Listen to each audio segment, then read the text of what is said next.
Sophie and welcome to my channel where I'm talking about anime and dark related stuff. Today I'm going to speak about Siren's Lament, and it's a webtoon. Yes, it's a webtoon. Wait for it.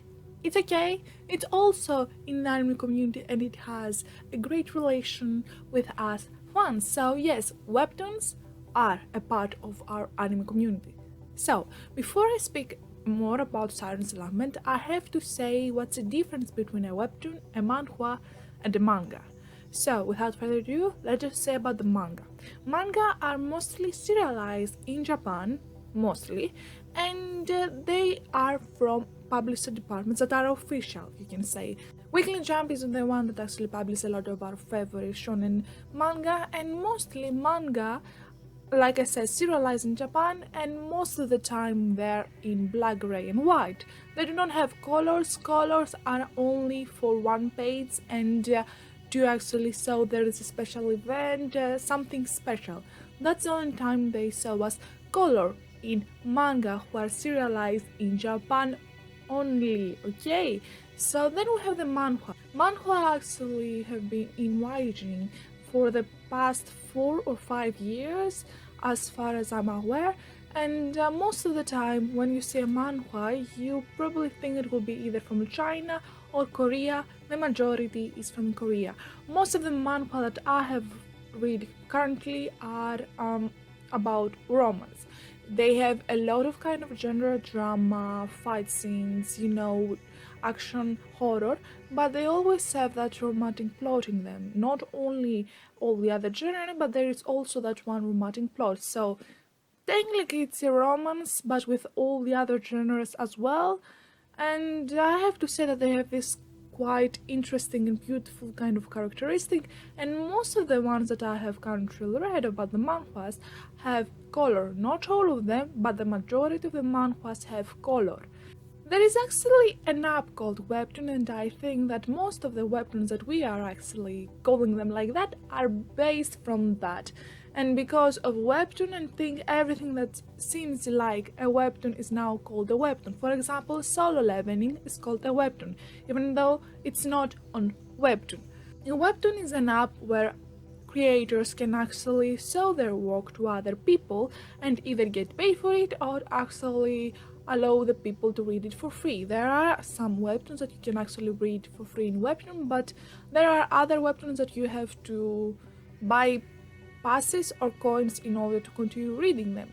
But you may think that that's not nice and you think about your pocket, but I will have to say at least now the creators can actually be appreciated for their work, meaning they can get paid for what they're doing, what they put their time through.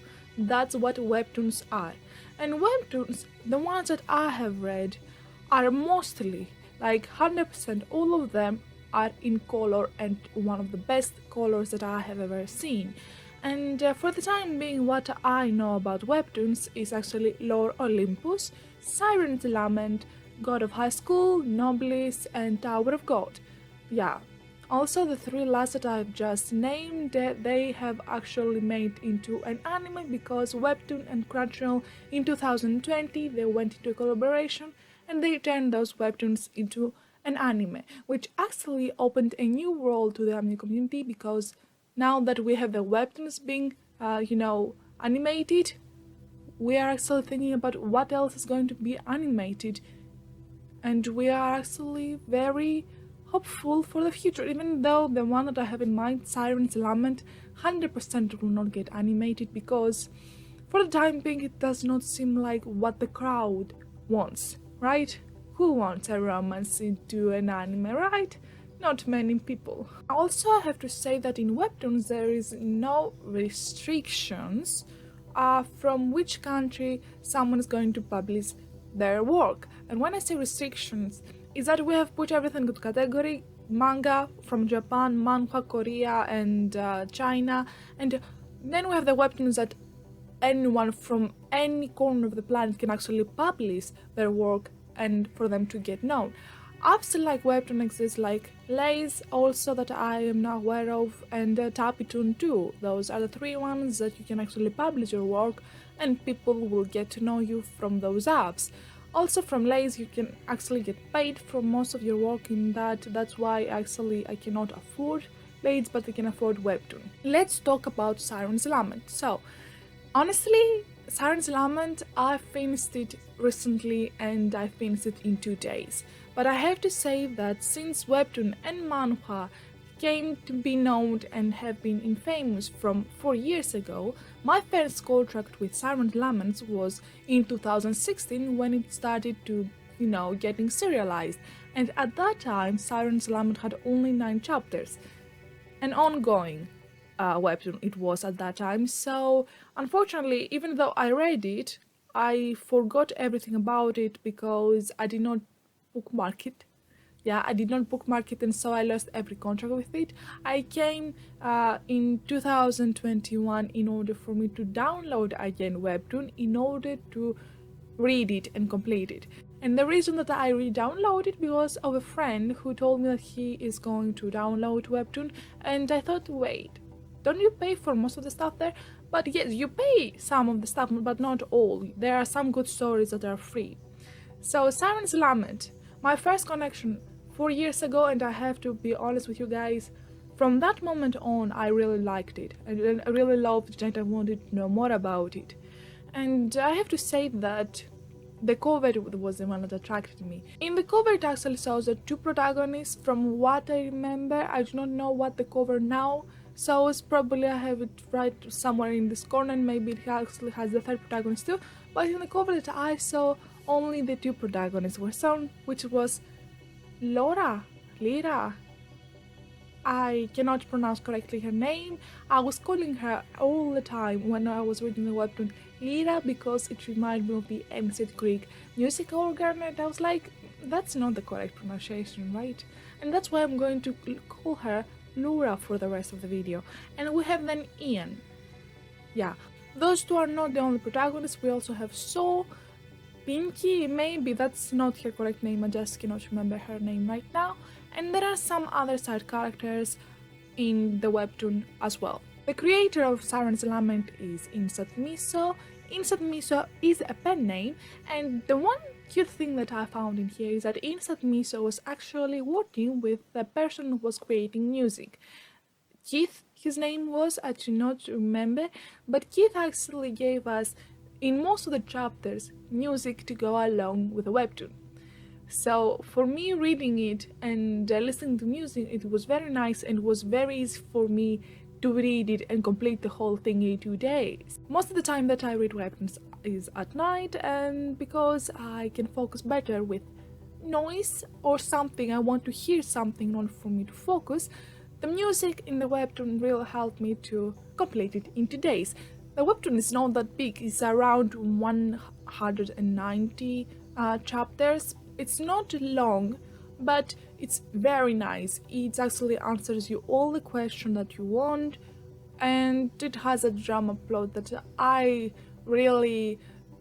most of the time I really avoid. But in Siren's Lament, as you can see, I did not avoid it, I completed the series in 2 days. I love that thing, and I'm just thinking, Inside Miso spent 4 years to create such a beautiful work, and I just finished it in 2 days.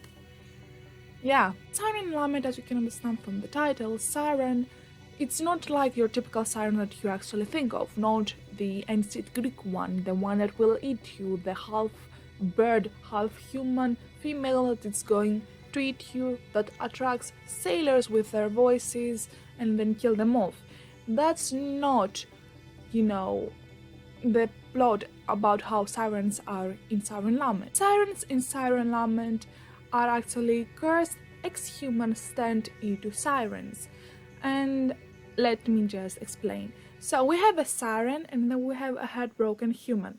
If the heartbroken human goes to the shore and the siren sees them, then the siren will actually go near him, attract them with their voice, and then push them into the water. Then with a kiss, the curse will be reversed. The human will actually turn into a mermaid, and the siren will turn into a human with a second chance of life. Of course, the sirens have no recollection of their past life, no recollection, so that means that the human that got turned into a siren remembers nothing of their past life and just now has the information that they need to fight a heartbroken heart in order for them to turn again back to human, because that seems to be their only desire for sirens.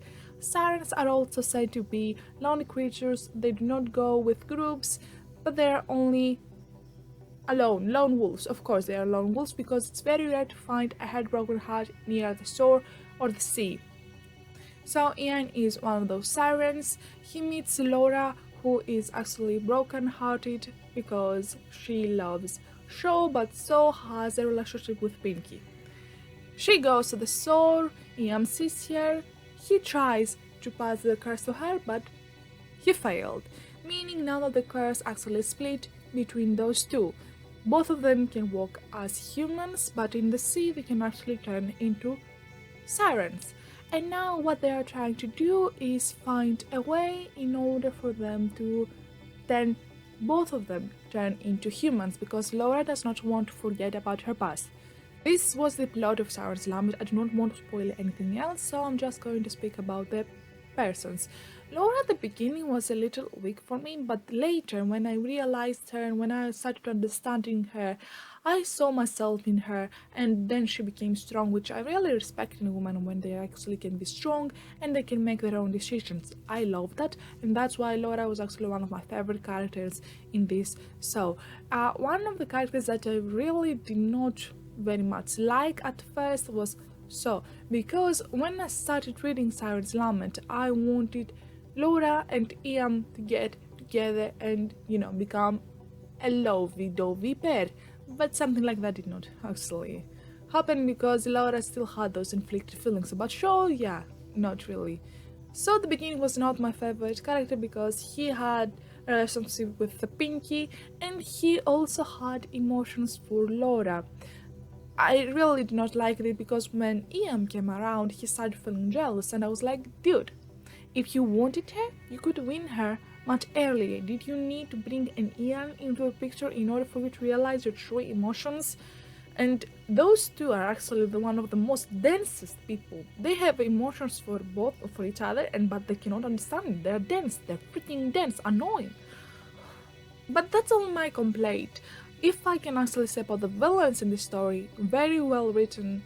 I can understand where they went from and why they're doing what they want, but honestly, the ending was a little too rash. At least when the protagonist tried to bring logic to the mind of the villain, I was like, if that was all it took, then I'm 100% sure that someone could, bring to the right road earlier, but something like that did not happen, seems, in the past. So Ian, for me, every time that I was looking at him, I could understand what he wants to do, turn into a completely human in order to get a second chance. That's why I could not really hate him for what he did. I could get annoyed from what he did because sometimes he really did some stupid things in the shop that Laura had, but I really liked Ian. Was one of the few characters that I was like, oh, my child. Sometimes he even acted as a puppy. That's all that I had to say about the characters. Siren's Lament is definitely one of those few things that I'm like, I loved it, I adored it. I am going to reread it. I'm definitely going to recommend it, and I really pray to the gods of anime to create an anime out of this. Please, Crunchyroll, please. Make it an anime, at least a movie. I do not ask for much, do I? Siren's Lament definitely was one of the few that I enjoyed. I really avoid drama. I do not want to do anything with drama. I feel afraid whenever I see drama. I really want to look the other way. I do not like when there is a dramatic plot. I do not want to cry, but this one, even though it had a dramatic plot, it almost made me cry 3 times, but for understandable reasons, right? I also cried at the end. The ending was just so completely. I love that ending. Please, I want other anime and manga and manhwa to have such an ending. Please, take an example out of Siren's Lament that had a perfect ending for me. Definitely something worth reading if you're interested in supernatural love and romance and drama. Definitely, I have already a friend in mind that she will definitely enjoy Siren's Lament. She will definitely love this one, and hopefully you guys will love it too, because it's definitely worth recommending Siren's Lament, and I want other people to find it as nice as I found it. But honestly, I do not think that people that are interested to action And you know, fights will actually enjoy this because this does not have so many fights and action. Definitely worth reading for everyone that's interested in romance, drama, supernatural. I will definitely recommend to my friends. Really loved it. 10 out of 10. Congratulations, Instant Miso. You've gained a fan that I'm really waiting for your next work. Hopefully you guys will love it as much as I loved it because I really loved it. But this was the end of today's video and hopefully you guys will read Siren's Lament. I mean, I did a video about this, that meaning that that's how much my love for Siren's Lament went. But if you liked it, please subscribe and put a like. Do not forget to check out Webtoon and Instant Miso works as well as Siren's Lament because that definitely is worth reading for. And hopefully you guys, I will see you next time. Bye!